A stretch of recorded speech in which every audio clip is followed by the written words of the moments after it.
പ്രിയപ്പെട്ട കുട്ടികളെ, നമ്മൾ കഴിഞ്ഞ ക്ലാസ്സിൻ്റെ തുടർച്ചയാണ്. നമ്മൾ വിവർത്തനത്തിൻ്റെ ചരിത്രം, രീതികൾ, അതേപോലെ അതിൻ്റെ സംസ്കാരവുമായിട്ട് എങ്ങനെയാണ് അത്തരം കാര്യങ്ങൾ നമ്മൾ പഠിച്ചു കഴിഞ്ഞതാണ്. ഇനി അതിൻ്റെ തുടർച്ചയാണ് വിവർത്തനത്തിൻ്റെ പൊതു തത്വങ്ങൾ. വിവർത്തനത്തിൻ്റെ പൊതു തത്വങ്ങൾ പ്രധാനമായിട്ടും 5 എണ്ണമാണ് പറയുന്നത്. ഇനി അത് ഏതൊക്കെയാണെന്ന് നമുക്ക് നോക്കാം.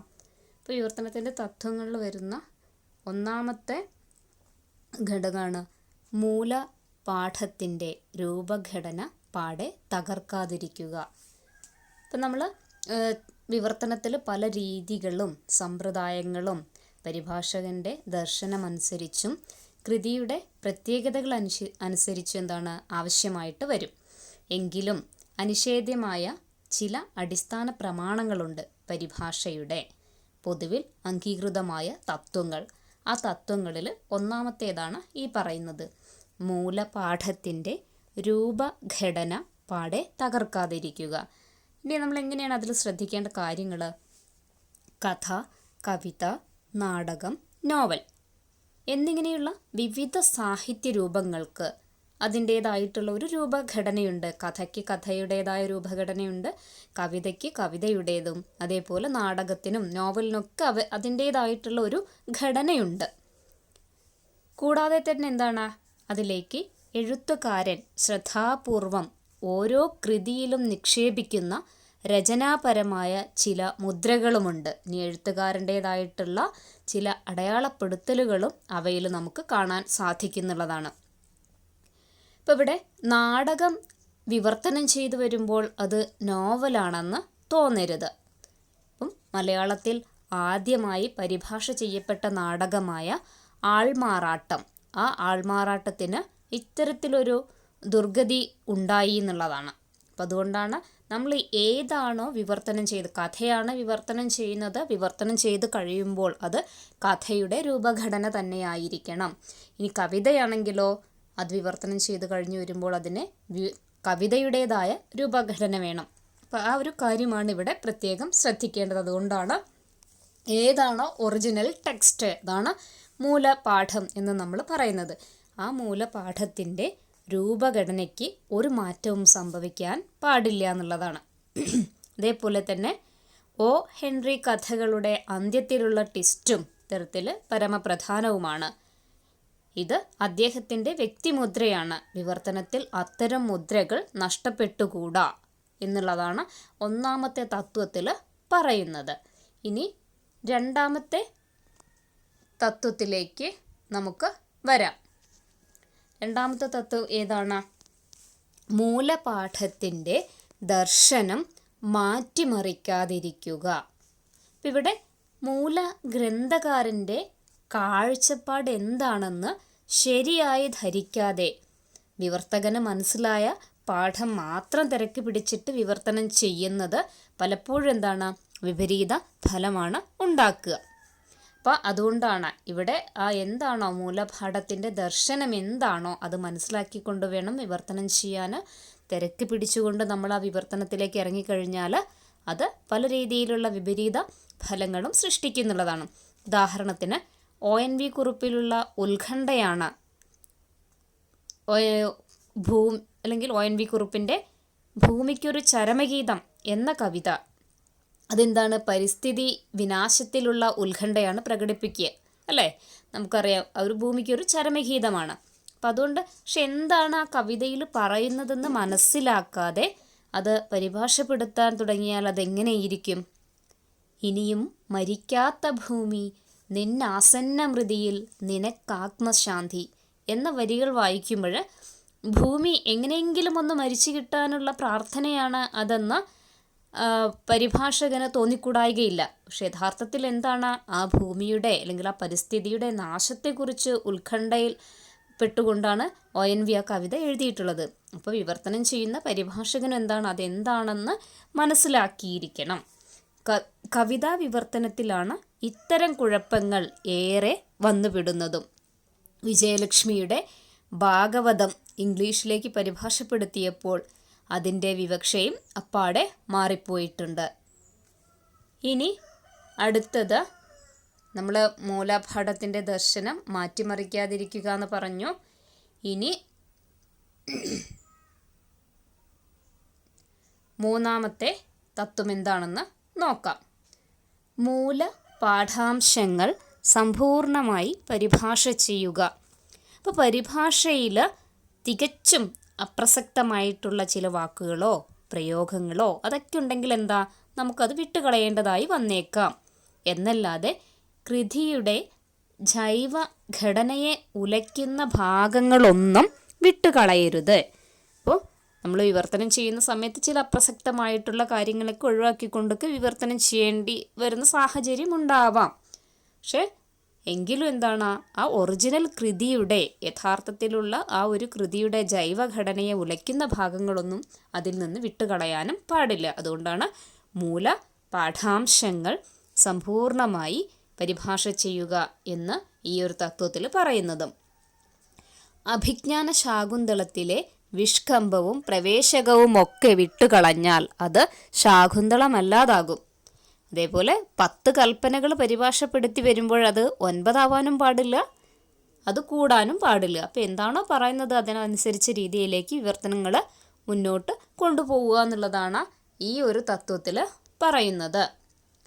ഇനി അടുത്തത്, ശ്രോതൃപാഠത്തിൻ്റെ അർത്ഥവും ആശയവും പൂർണ്ണമായി ഉൾക്കൊണ്ട് ലക്ഷ്യഭാഷയുടെ തനതു ശൈലിയിൽ ആവിഷ്കരിക്കുക.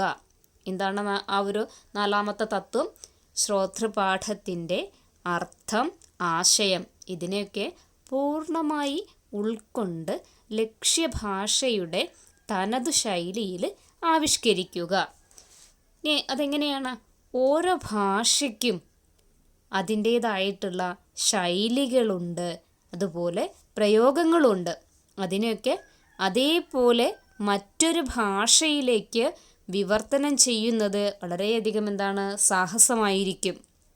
ഇവിടെ Raman and his wife went for a movie, ഈ ഒരു വാക്യം അല്ലേ, Raman and his wife went for a movie എന്നൊരു വാക്യം, അത് പരിഭാഷപ്പെടുത്തുമ്പോൾ എങ്ങനെയായിരിക്കും? രാമനും അവൻ്റെ ഭാര്യയും എന്നെഴുതേണ്ടതില്ല.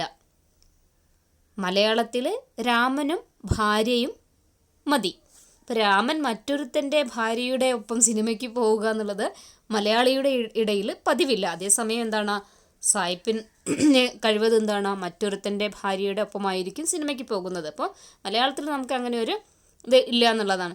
അപ്പോൾ അതിനാൽ കൂടെയുള്ള ഭാര്യ സ്വന്തമാണെങ്കിൽ അത് പ്രത്യേകം എടുത്ത് പറയണം. അപ്പോൾ സാംസ്കാരികമായ വ്യത്യാസമാണ് ഇവിടെ കാണിക്കുന്നതെന്ന്. വെസ്റ്റേൺ കൾച്ചറാണ് അല്ലേ. അപ്പോൾ ഈസ്റ്റേണും വെസ്റ്റേണും കൂടെ വരുമ്പോൾ വരുന്ന ആ ഒരു വ്യത്യാസമാണ് പറയുന്നത്. ഇനി bone with silver spoon in the mouth എന്ന ശൈലിയാണ് നമ്മൾ കേട്ട് പരിചയപ്പെട്ടിട്ടുള്ളൊരു ശൈലിയാണ്. Bone with silver spoon in the mouth. അപ്പോൾ ആ ശൈലി നാലപ്പാട്ട് നാരായണ മേനോൻ അല്ലേ പാവങ്ങൾ എന്ന കൃതിയിൽ പദാനുപദം വിവർത്തനം ചെയ്തു ചേർത്തിട്ടുണ്ട്. അപ്പോൾ നമ്മളെന്താ പറയുക, വായിൽ വെള്ളിക്കരണ്ടിയുമായിട്ട് ജനിക്കുക എന്നൊക്കെ പറയുന്ന ആ ഒരു ശൈലിയാണ്. അപ്പോൾ മലയാളത്തിലെ ഈ ശൈലി ഇന്ന് വളരെയധികം പ്രസിദ്ധമായി കഴിഞ്ഞിരിക്കുന്നു എന്നുള്ളതാണ്. പക്ഷേ മലയാളത്തിൽ യാതൊരു പ്രസക്തിയുമില്ലാത്ത ഈ ശൈലി പരിഭാഷയുടെ ചരിത്രത്തിലെ തന്നെ ഒരു കറുത്ത പാടായിട്ടും അറിയപ്പെടുന്നു എന്നുള്ളതാണ്. അതേപോലെ തന്നെ വി.കെ. നാരായണ മേനോൻ എൻ്റെ പൊന്നുംകുടമേ എന്ന പ്രയോഗം ഓ മൈ ഗോൾഡ് പോട്ട് എന്ന് പരിഭാഷപ്പെടുത്തിയത് മറ്റൊരു സാഹസമാണ് അല്ലേ. നമ്മളെ തകഴിയുടെ ചെമ്മീൻ എന്ന ആ ഒരു നോവലിൽ നിന്നുള്ള പരിഭാഷയാണ്. അതുപോലെ പി.കെ. രാജരാജവർമ്മയുടെ ഒരു ഹാസ്യ കഥാപാത്രം ദി മാരേജ് വാസ് പൗഡേഡ് എന്ന് പറയുന്നുണ്ട്. ഹാസ്യാത്മകമായിട്ടാണ്. അപ്പോൾ കല്യാണം പൊടി പൊടിച്ചു എന്നർത്ഥം. അപ്പോൾ പദാനുപദ പരിഭാഷകൾ പലപ്പോഴും ഇത്തരത്തിലൊരു അപഹാസ്യമായി തീരുകയാണ് ചെയ്യുന്നത് എന്നുള്ളതാണ്. അപ്പോൾ ഇത്രയും കാര്യങ്ങളാണ് ഈ നാലാമത്തെ തത്വത്തിൽ പറയുന്നത്. ഇനി അഞ്ചാമത്തെ തത്വം എന്താണെന്ന് നമുക്ക് നോക്കാം. സഗോത്ര സമ്പർക്ക ഭാഷകൾ തമ്മിലുള്ള വിവർത്തനത്തിൽ മൂല പാഠ പദകോശം കഴിവതും നിലനിർത്തുക. അപ്പോൾ സഗോത്ര സമ്പർക്ക ഭാഷകൾ തമ്മിലുള്ള വിവർത്തനത്തിൽ മൂല പാഠപദകോശം കഴിവതും നിലനിർത്തുക. അപ്പോൾ ഇതിൽ എങ്ങനെയാണ് ഇന്ത്യൻ ഭാഷകൾ പൊതുവായ ഒരു സംസ്കാരം പങ്കിടുന്നത് കൊണ്ട് ഒരു ഇന്ത്യൻ ഭാഷയിൽ നിന്ന് മറ്റൊരു ഇന്ത്യൻ ഭാഷയിലേക്ക് പരിഭാഷ താരതമ്യേന എളുപ്പമാണ്. അപ്പോൾ ഇവിടെ പരസ്പര ബോധ്യഗമ്യത, മ്യൂച്വൽ ഇൻ്റലിജിബിലിറ്റി ഉള്ള പദങ്ങൾ ഇരു ഭാഷകളിലും ഉണ്ടാകും. അതുകൊണ്ട് തന്നെ എന്താണ്, ഒരു ഇന്ത്യൻ ഭാഷയിൽ നിന്ന് മറ്റൊരു ഇന്ത്യൻ ഭാഷയിലേക്കുള്ള വിവർത്തനം താരതമ്യേന എളുപ്പമായിട്ട് തോന്നും. അപ്പോൾ ശ്രോതൃപാഠ ഭാഷയിലെ ഒരു പദത്തിന് ലക്ഷ്യഭാഷയിൽ അതേ ഉള്ളതെങ്കിൽ എന്താണ്, ആ പദം നമുക്ക് പരിഭാഷയിൽ സ്വീകരിക്കാം എന്നുള്ളതാണ്. ഇനി ഒരേ പദങ്ങൾ ഇരു ഭാഷയിലും ഉണ്ട് എന്നതുകൊണ്ട് മാത്രം അത് കാര്യമായില്ല. എന്താണ് ആ പദങ്ങൾ കൊണ്ട് അർത്ഥമാക്കുന്നത് എന്നുള്ള കാര്യം കൂടെ നമ്മൾ നോക്കേണ്ടതുണ്ട്. ഉദാഹരണത്തിന്, സംസാരം എന്ന വാക്കിന് മലയാളത്തിൽ സംഭാഷണമെന്നും തമിഴിൽ സംസാരം എന്ന് പറഞ്ഞാൽ അത് ഭാര്യയാണ്, സംസ്കൃതത്തിലെ സംസാരം എന്ന് പറഞ്ഞാലോ ലോകമാണ്. അപ്പോൾ ഏതൊക്കെയുണ്ട്? മലയാളത്തിലുണ്ട്, തമിഴിലുണ്ട്, സംസ്കൃതത്തിലുണ്ട് സംസാരം എന്ന പദം. അപ്പം നമുക്ക് ആ പദം ഒരേപോലെ എടുത്തിട്ട് നമുക്ക് പ്രയോഗിക്കാൻ കഴിയുകയില്ല എന്നുള്ളതാണ്. അപ്പം 3 ഭാഷയിൽ എന്താണ് വ്യത്യസ്തമായ അർത്ഥങ്ങളെയാണ് ആ പദം സൂചിപ്പിക്കുന്നതും. അപ്പോൾ കഴിക്കുക എന്നതിന് മലയാളത്തിൽ ഭക്ഷിക്കുക എന്നാണ് അർത്ഥം. പക്ഷെ തമിഴിൽ കഴിക്കുക എന്ന് പറഞ്ഞാൽ എന്താണ്? വിസർജിക്കുക എന്നാണ് അർത്ഥം. അപ്പോൾ രണ്ടിലെയും പദങ്ങൾ ഒന്നാണ്, പക്ഷെ അർത്ഥങ്ങൾ വ്യത്യാസപ്പെടുന്നു എന്നുള്ളതാണ്. അതുപോലെ തന്നെ എന്താണ്, കഴിപ്പിടം തമിഴരെ സംബന്ധിച്ച് എന്താണ്? ശൗചാലയമാണ്. പക്ഷെ നമുക്ക് കഴിപ്പിടം എന്ന് പറയുന്നത് എന്താണ്? ഡൈനിങ് റൂമാണ്. അപ്പോൾ ഇങ്ങനെയുള്ള ഒരേ പദങ്ങളാണെങ്കിൽ പോലും അതിൻ്റെ അർത്ഥ സാധ്യത കൂടി നമ്മൾ പരിഗണിച്ചുകൊണ്ട് മാത്രമേ നമുക്ക് ഇതിൽ വിവർത്തനം ചെയ്യാൻ സാധിക്കുകയുള്ളൂ എന്നുള്ളതാണ്. അപ്പോൾ ആ ഒരു കാര്യം നിങ്ങൾ ശ്രദ്ധിക്കുക. പിന്നെ അതേപോലെ തന്നെ നമുക്ക് വിവർത്തനത്തിൽ വരുന്ന മറ്റൊന്നാണ് ലിപ്യന്തരണം അഥവാ ട്രാൻസ്ലിറ്ററേഷൻ. ലിപ്യന്തരണം അഥവാ ട്രാൻസ്ലിറ്ററേഷൻ. എന്താണ് ലിപ്യന്തരണം? ഇപ്പോൾ നമ്മൾ ഒരു ഭാഷ മറ്റൊരു ഭാഷയുടെ ലിപിയിൽ എഴുതുന്ന പ്രക്രിയയാണ് ലിപ്യന്തരണം.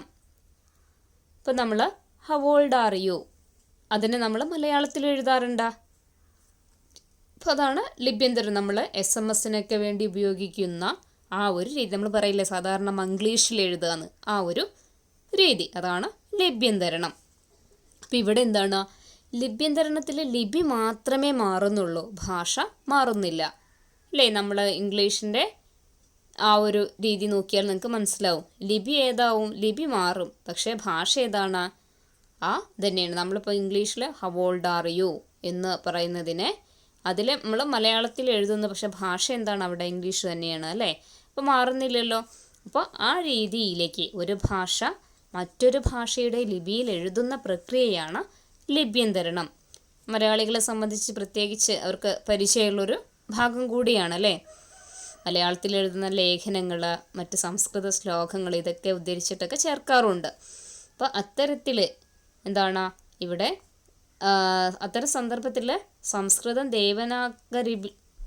ദേവനാഗരി ലിപിക്ക് പകരം മലയാള ലിപിയിലാണ് എഴുതുന്നത്. അപ്പോൾ നമ്മൾ രഘുപതി രാഘവ രാജാറാം അല്ലേ? അപ്പോൾ ഹിന്ദിയിൽ നിന്നുള്ള ലിപ്യന്തരണമായി. അതേപോലെ തന്നെ ജനഗണമന അധിനായക ജയഹേ, അത് ദേശീയ ഗാനാണ്, അത് ബംഗാളിയിൽ നിന്നാണ് അല്ലേ? അതും ലിപ്യന്തരണമാണ്. അതുപോലെ കുട്ടിക്കൃഷ്ണമാരാരുടെ ശാകുന്തളം പരിഭാഷയിൽ സംസ്കൃതത്തിൻ്റെയും പ്രാകൃതത്തിൻ്റെയും ലിപ്യന്തരണങ്ങളുണ്ട്. അപ്പോൾ ഒരു ഭാഷയ്ക്കുള്ളിൽ തന്നെ ചിലപ്പോൾ ലിപ്യന്തരണം വേണ്ടിവരും. അപ്പോൾ 19-ാം നൂറ്റാണ്ടിലെ മലയാളത്തിൽ ഇന്നത്തെ പല ലിപികളുമില്ല. അപ്പോൾ അന്നത്തെ ഒരു പുസ്തകം പുനഃപ്രസിദ്ധീകരിക്കുമ്പോൾ ഇന്നത്തെ ലിപി സമ്പ്രദായവും സ്വീകരിക്കണം എന്നുള്ളതാണ്. അപ്പോൾ അത്തരം കാര്യങ്ങളും കൂടെ ഒന്ന് ശ്രദ്ധിക്കുക എന്നുള്ളതാണ്. അതേപോലെ 19-ാം നൂറ്റാണ്ടിൽ ഇങ്ങനെയാണ് അച്ചടിച്ചിരിക്കുന്നത്. ആ വാക്യം ഈ കാര്യം എന്നോട് എന്തിനു ചോദിക്കുന്നു എന്നാക്കുമ്പോൾ ഭാഗികമായ ലിപ്യന്തരണം നടക്കുന്നുണ്ട് എന്നുള്ളതാണ്. അപ്പോൾ ഒരു ഭാഷയ്ക്കുള്ളിൽ തന്നെയുള്ള ലിപ്യന്തരണത്തെ അന്തർഭാഷാ ലിപ്യന്തരണമെന്നും അഥവാ ഇൻട്രാ ലാംഗ്വേജ് ട്രാൻസ്ലിറ്ററേഷൻ. ഇപ്പോൾ ഒരു ഭാഷയ്ക്കുള്ളിൽ തന്നെയുള്ള ലിപ്യന്തരണത്തെയാണ് അന്തർഭാഷാ ലിപ്യന്തരണം അഥവാ ഇൻട്രാ ലാംഗ്വേജ് ട്രാൻസ്ലിറ്ററേഷൻ എന്നും, വ്യത്യസ്തമായ മറ്റൊരു ഭാഷയിലേക്കുള്ള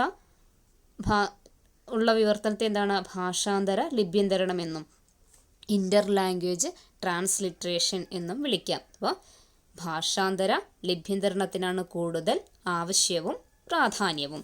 അപ്പോൾ ഇത്രയും കാര്യങ്ങളാണ് നമ്മൾ ആ ഒരു വിവർത്തനത്തിൻ്റെ ഭാഗത്ത് നമ്മൾ മനസ്സിലാക്കേണ്ടത്. അപ്പോൾ പൊതു തത്വങ്ങൾ എന്താണെന്ന് നമ്മൾ പറഞ്ഞു, ആ 5 തത്വങ്ങളും പിന്നെ നമ്മൾ പറഞ്ഞത് ലിപ്യന്തരണം എന്താണ് എന്നുള്ള ആ ഒരു കാര്യവുമാണ്.